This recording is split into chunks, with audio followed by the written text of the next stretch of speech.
We have a really fun, profitable project for you here today. We're going to be taking a look at creating a kids' mud kitchen. And we're going to go through all the materials that you're going to need for this project. Now, we do have the plans available on our website, which is $5plans.com.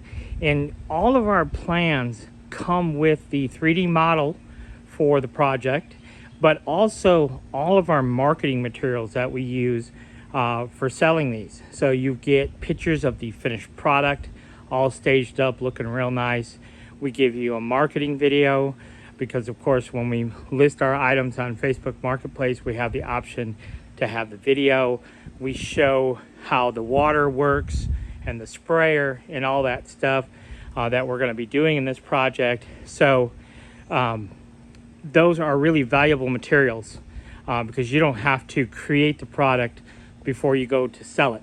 And then also we give you all of our details on how we list our items and how we have found that it works well for us. Okay. And one thing I will say as far as listing items, especially a bigger item like this, if you put free delivery, I have my little trailer there. I make a good little profit every month just delivering items because a lot of people don't have the ability to haul these bigger items. So they really have no choice but to have it delivered. So at any rate, we give you all those materials along with the plan. So even though we're going to give you all the angles, although I don't think this one actually requires any angles, but we're going to give you all the measurements and details so you don't need the plans to build it. But if you're building for profit, then you may like all those marketing materials and listing descriptions and all that stuff that come with the plans as well. So let's go over what we've got here. You're going to need 16 fence pickets, 6-foot fence pickets. We're just using the pine treated fence pickets, but you certainly could use cedar. You're going to need 2 2x4 8-foot long, and then 1 2x6 8-foot long. And what we have here, so these parts are cut out of the 2x6. I rip the 2x6 down to 2.5 inches wide, so we get 2 strips, and we need 9 blocks that are 13 5/8. Okay, so we need 9 of those. And then also I cut a piece of 21 inch off my 2x6, and then these are 1.5 inch by 1.5 inch. Okay, so we need 2 of those 21 inches long. We can get that out of the 2x6 as well. And then our 2 2x4/8, we need 4 total pieces that are 42 inches long. All right. And then what I did here, this is kind of my normal setup. So I have 10 pieces of fence picket that are cut 60 inches long. All right. Now 3 of those we have to rip to 4 3/4 inches on 3 of them. The rest of them stay the full 5.5 inch wide. Now we have 2 pieces that are cut down to 56 3/4, and we're going to rip 2.5 inch strips out of these. Okay, so we're going to have 4 total strips that are 2.5 inches wide by 56 3/4 long. All right, and then these are 26 3/4, and these will become our front legs. And for this particular model, we need 4 front legs. We have a slightly, this particular one is going to have 2 sinks in it because this is what the customer requested. So the plans will come with both our normal kids mud kitchen and then the double sink version as well.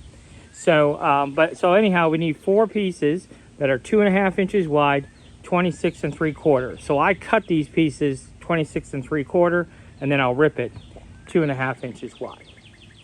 And then these guys here, these are 14 7/8, and this will become the pizza oven or the broiler.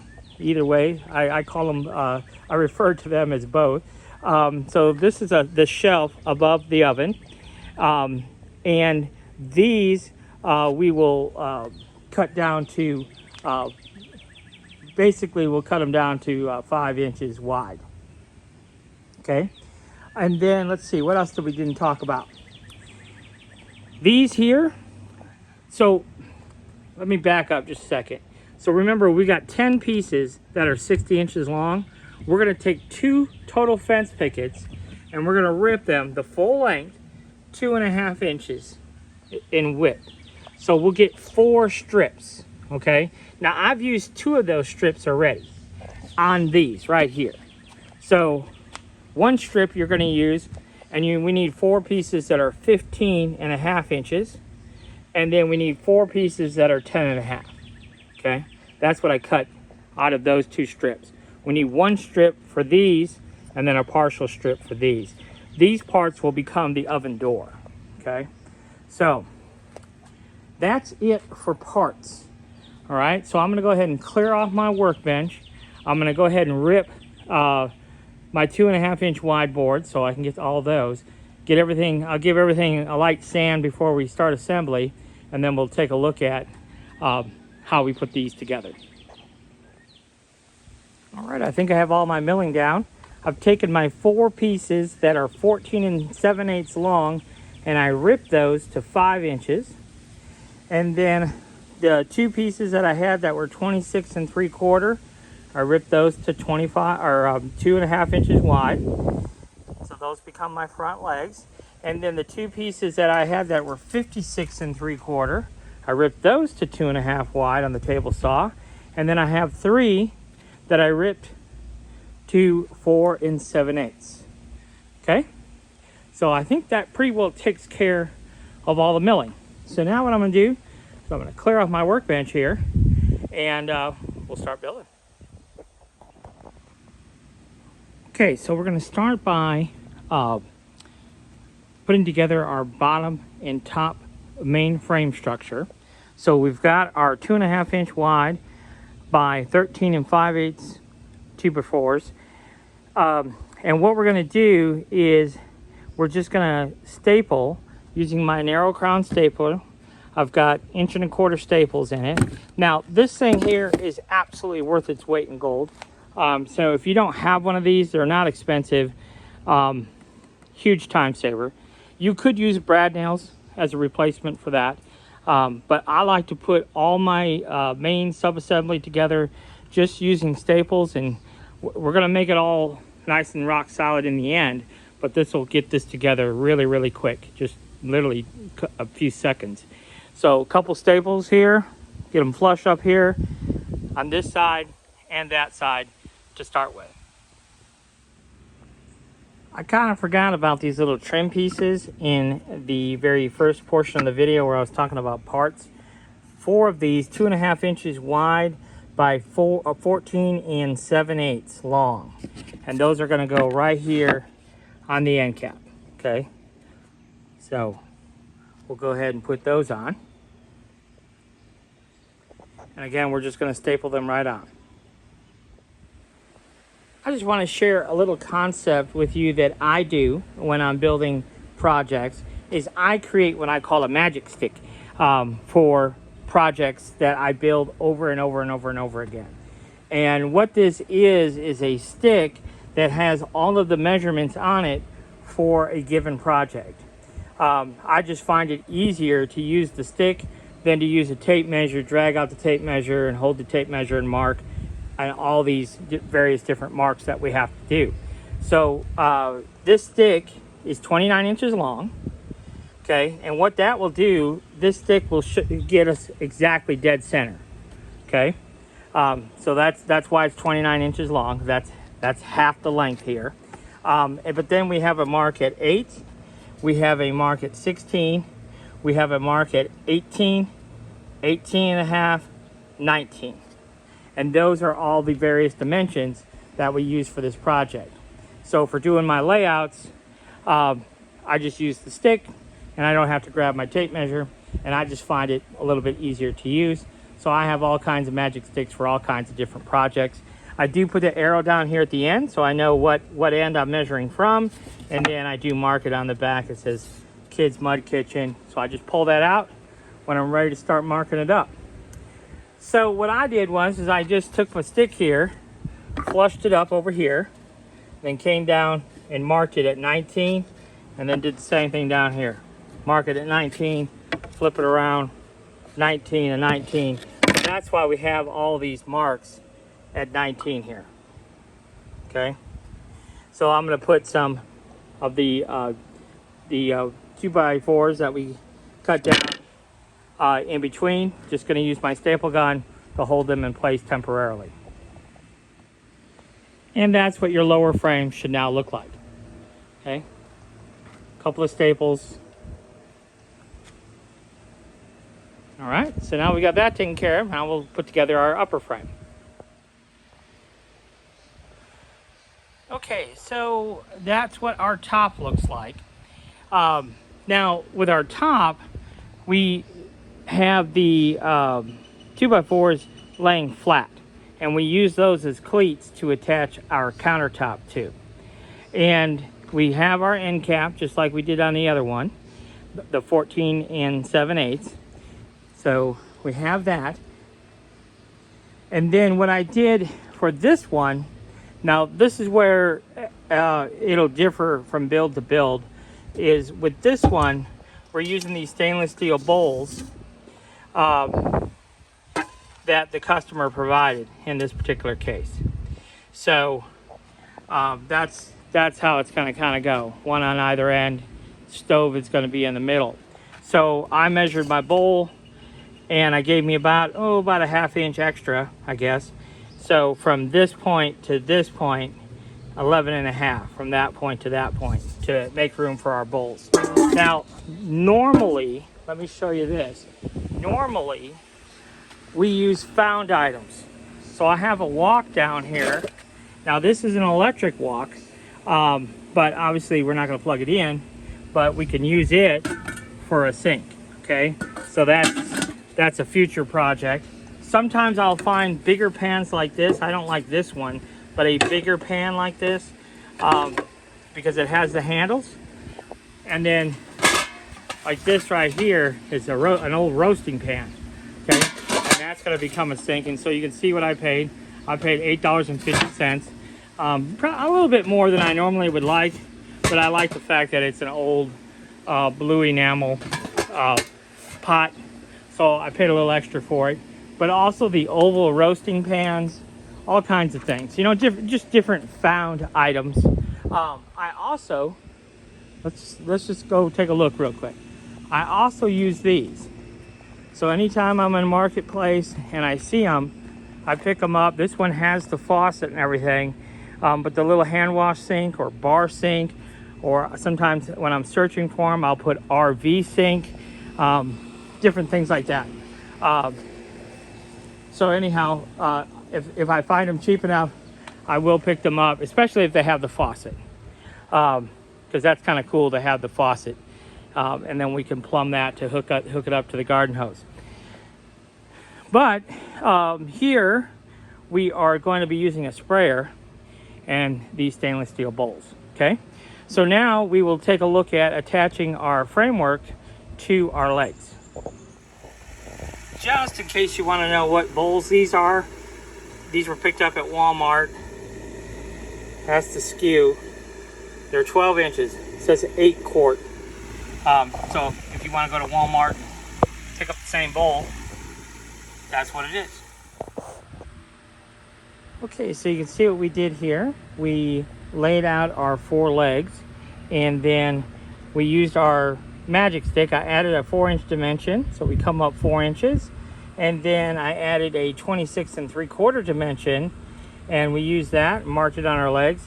Then I used my big carpenter square to go ahead and mark that line all the way across, so we know where to line up our 2 framing pieces too.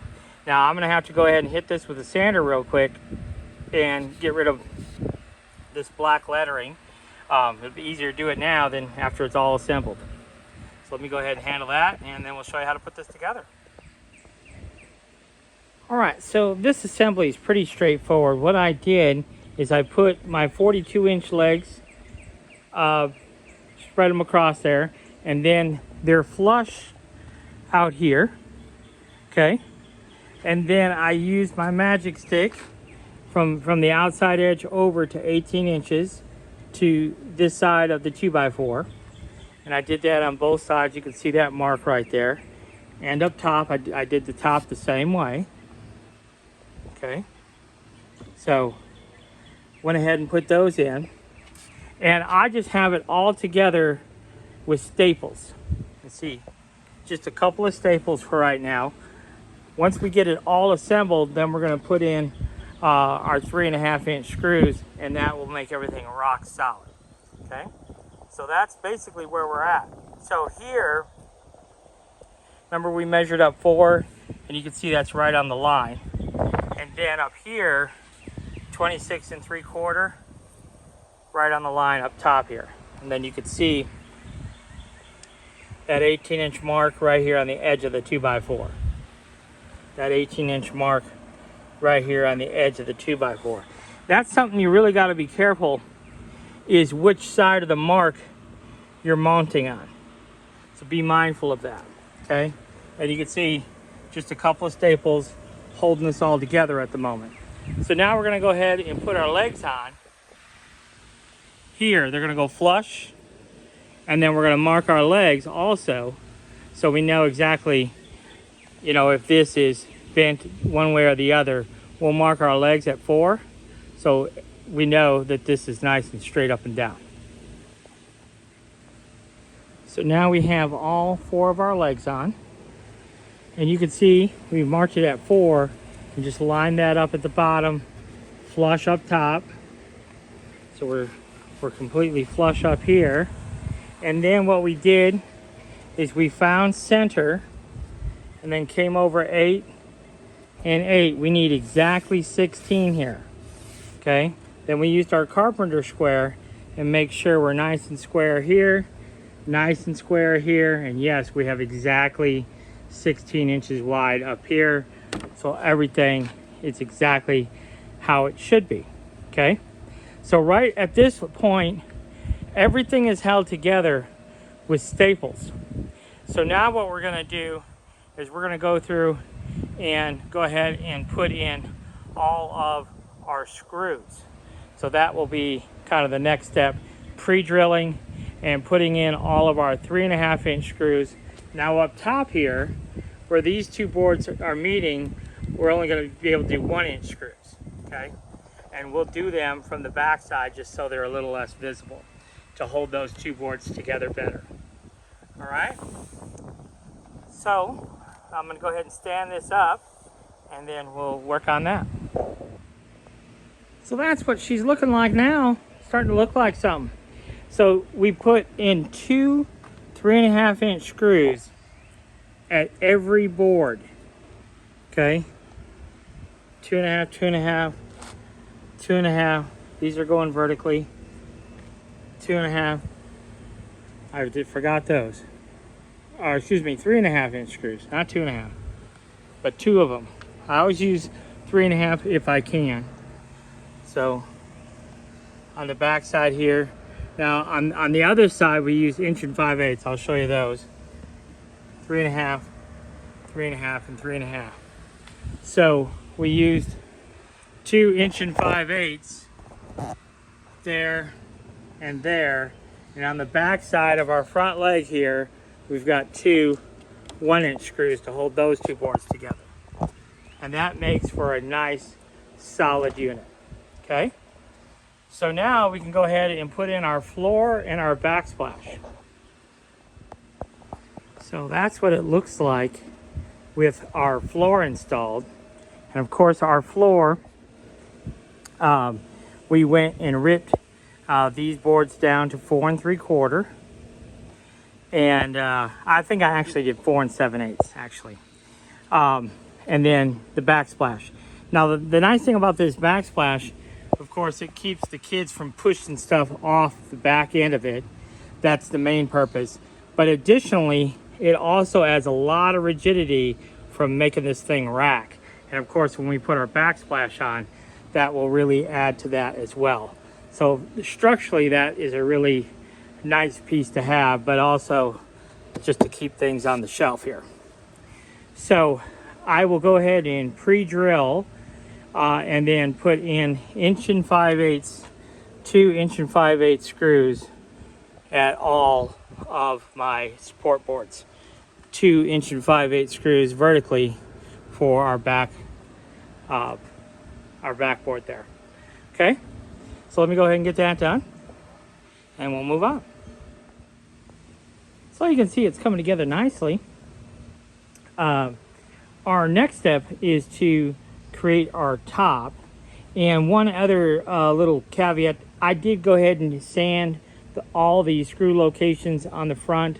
I sanded all the screw locations on the floor and the backsplash, so the whole front of the unit is all nice and sanded while it was still on the table. And one person can move this, but after we get the top on, it's really, really heavy. So you definitely going to need a partner to put this in place. But at any rate, I'll go ahead and get set up for the top. That's really simple, and show you how that goes together. Alrighty, so this is our top. What I did was I took 3 boards and laid them down, 60 inches long, right? They're 5.5 inches wide. So I took a scrap board, tied all 3 of them together on each end, and then those last 2.5 inch strips that we had left over, I went ahead and cut those to size to fit in between. Okay, and then I measured from here over, in this case 15 3/4. This support board will change depending on exactly where our cleats are for our countertop, but this should line up right to the outside edge of our cleat, because this is where our bowl is going to go. Now, I did discover a bit of an issue, because over there we're only basically 3 inches wide, where here we're 5.5. Okay, so our bowl is going to have to be cut out a little bit inside this. So we are going to come back in and use 1-inch screws to screw this all together, but I'm going to cut my holes for my top first. So in this particular case, because it's a perfect circle, I'm going to go ahead and flip this over, mark my cutout on top, and go ahead and cut that out with a jigsaw, and hope I get it right on the first try. Otherwise, that'll make me really sad. So let me go ahead and do some measurements, and then we'll move on from there. Okay, so I've marked out my sink, I've made my circle, and I've drilled a hole for my jigsaw, and now I just have to cut. Our bowl should fit right into place. So let me go ahead and do that and see if it fits. Well, would you look at there? There is just a little bit of play, which is good. Okay, but barely anything.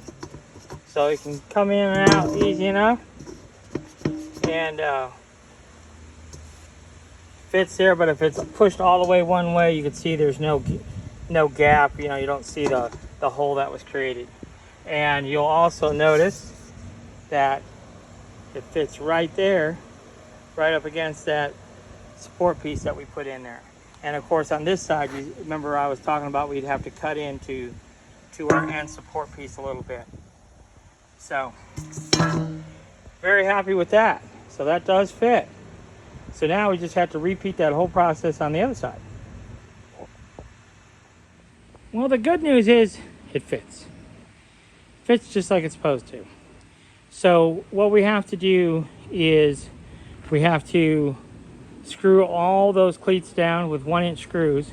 Now I did go ahead and grab my hand router, cordless, right? It'll be cordless hand router, and with a 3/8 round over, and then sanded this all, kind of eased the edges a little bit, sanded it all down. So now I'm going to put it all together with 1-inch screws, and then we're going to mount it on those cleats with 2.5-inch screws. But we have to go at a slight angle, because this is only, the top is only 1.25 inches thick, and our board is 1.5 inches. So if we go at a slight angle, then it won't poke through the top. So I will go ahead and do that and get that mounted and go from there. Okay, so I'll bring you up to speed here. We did get our top mounted now.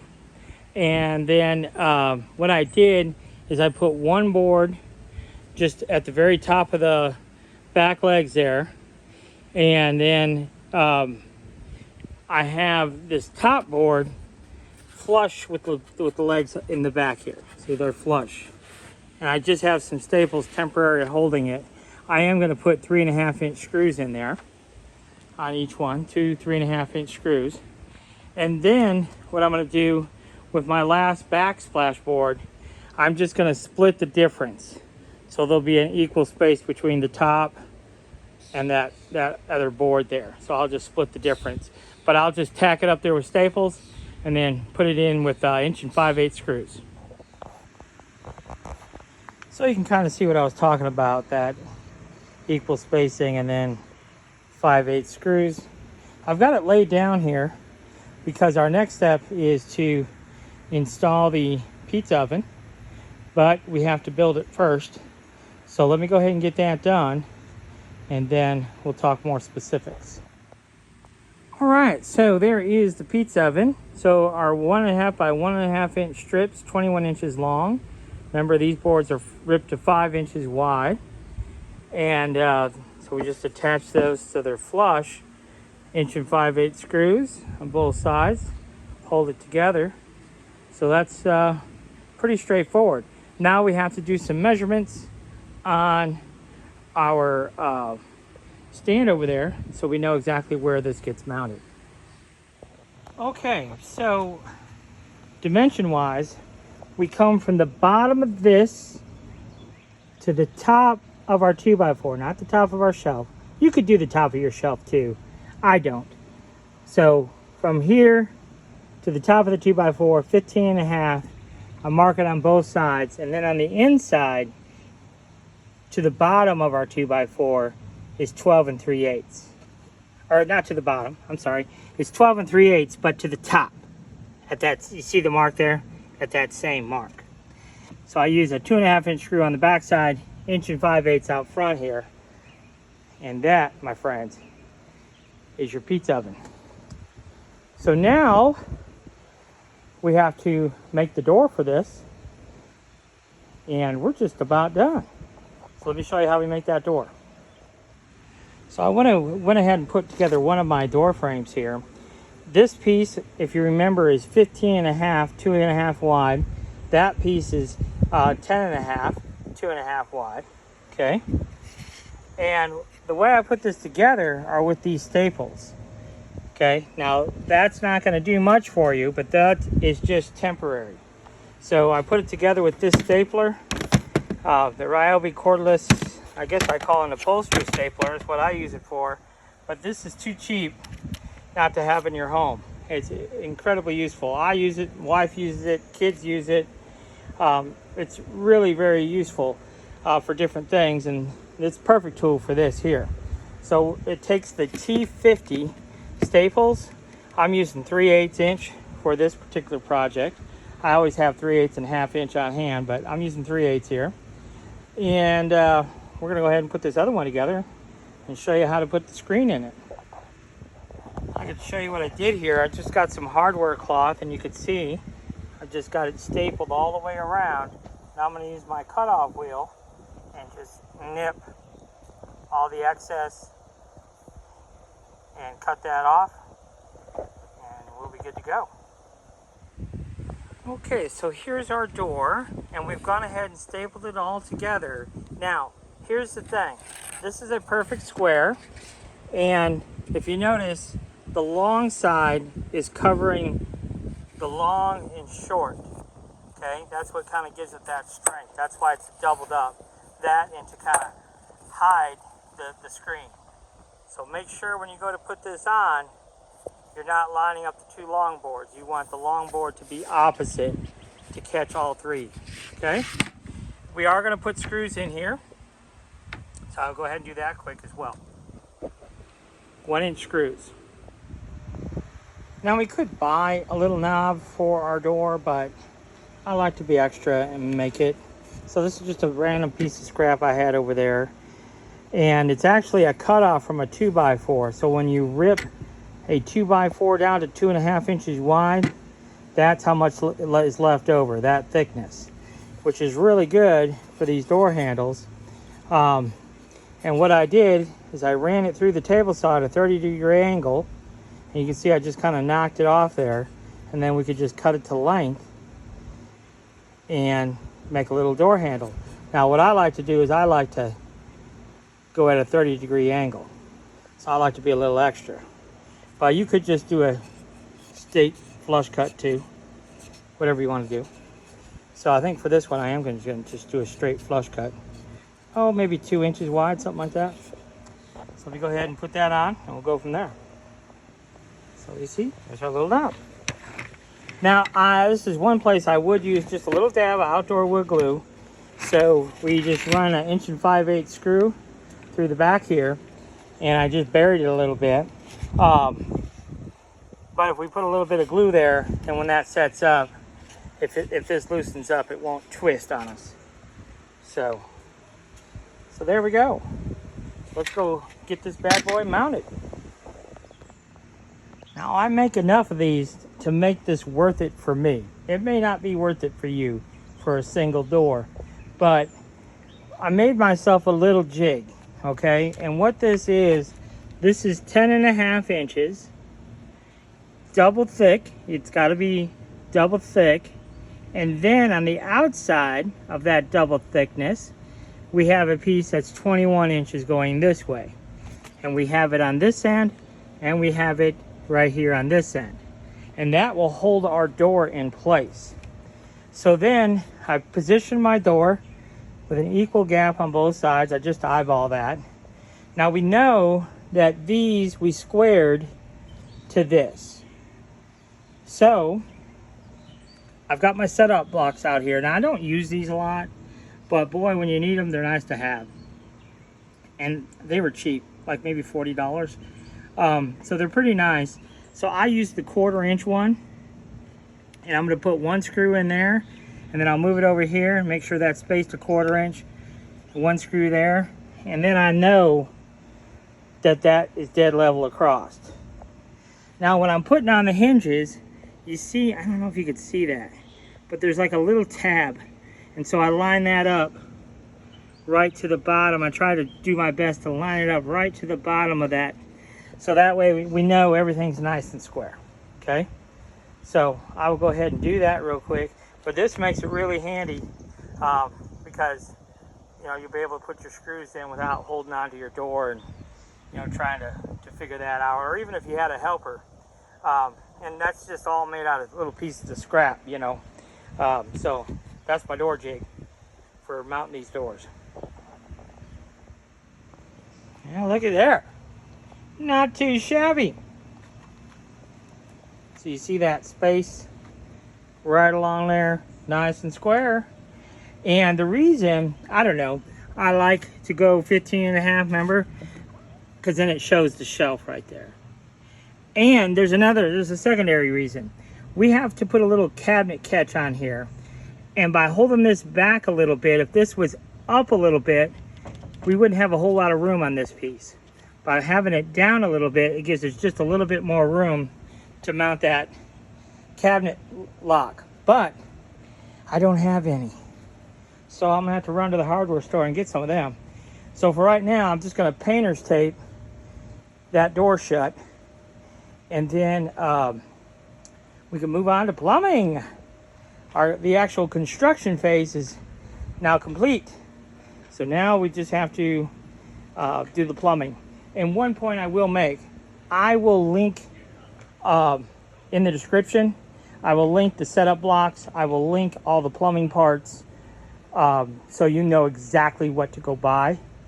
So I will do that, okay? So now we'll set it up and move on to plumbing.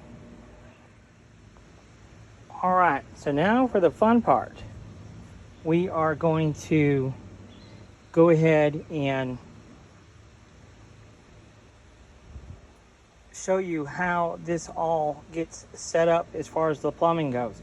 I will link all these parts in the listing description for you. So this was ordered off of Amazon, because it was literally half the price of what you could get it for at Lowe's or Home Depot. Lowe's and Home Depot sell the sprayer separate from the hose. This comes all as one unit. and literally it was half price. So these, we need a coupling. It is the 118, and this is an adapter.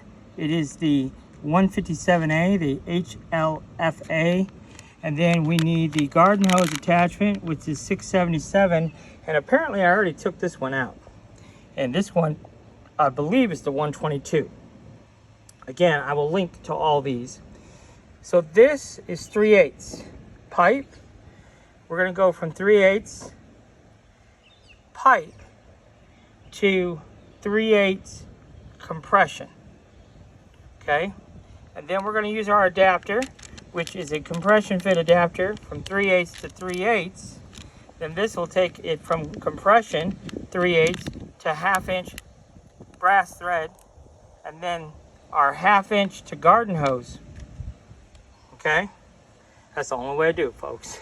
I'm sorry, but that's the only way to do it. So we are going to need, you need pipe thread, or pipe tape thread, anywhere it's not a compression fitting. A compression fitting has a washer, okay? So we can just, the washer will do the job. But if it doesn't have a washer, like this end, those threads don't have a washer. So we will go ahead and put some tape, some thread tape around there. And there's one other place I think that we need thread tape. But let's go ahead and put this all together, and then I'll show you how it all works. I just had what I think will be a great idea. Instead of using a cabinet catch there, I've never really been too fond of a cabinet catch.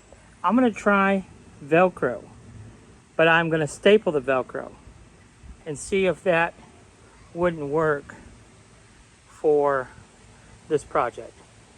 I'm gonna try that.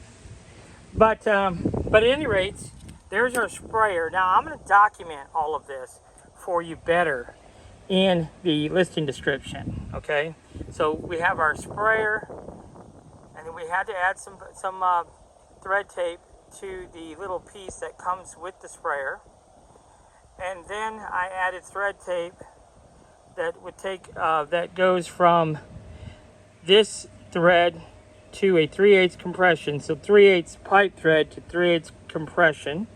And then I have this compression fitting, which is 3/8 to 3/8 female. And then I have this, which is 3/8 compression to 1/2 inch regular thread. And then this is from 1/2 inch thread to garden hose thread. And then this on the end is a quick disconnect for the garden hose. And I just like to do that because it disconnects really easy that way, and then reconnects, of course. So you can see that has a washer. So this piece you would just screw onto your garden hose and then just click it in there, and it will click back together. Okay, so like I said, I'll document that a little bit better in the listing description. I ordered these on Amazon for a 6-pack for like 15 bucks, where each one at the store is like $8. So, and it's literally the exact same thing. So at any rate, that's what I would do. But I'm gonna try Velcro this time. I think that's what I'm gonna do. So, this one will be a wrap. I'll show you what it looks like all finished up. Okay, so there it is, all staged up. A little bit of greenery, just make it look cute. Put some hooks on it. I always throw a few hooks in there. And then, of course, our sprayer working all the way. So that's good. So yes, they're really gonna like that. And then on the back side here, of course, we just have our hose connected with all of our attachments. It's not even leaking this time. Sometimes they'll leak and you'll have to replumb it, but it looks like that is gonna work out real well. So to take the bowl out, kids just have to kind of push it out from underneath, and then they can lift it, or they can kind of get their fingers on it and lift it out to empty it. But it turned out super cute. So I hope you enjoyed this one, and I promise you these will sell like crazy. We charge $250 is what we sell them for, and we've sold a bunch of them. Hope you like this one, and thanks for watching.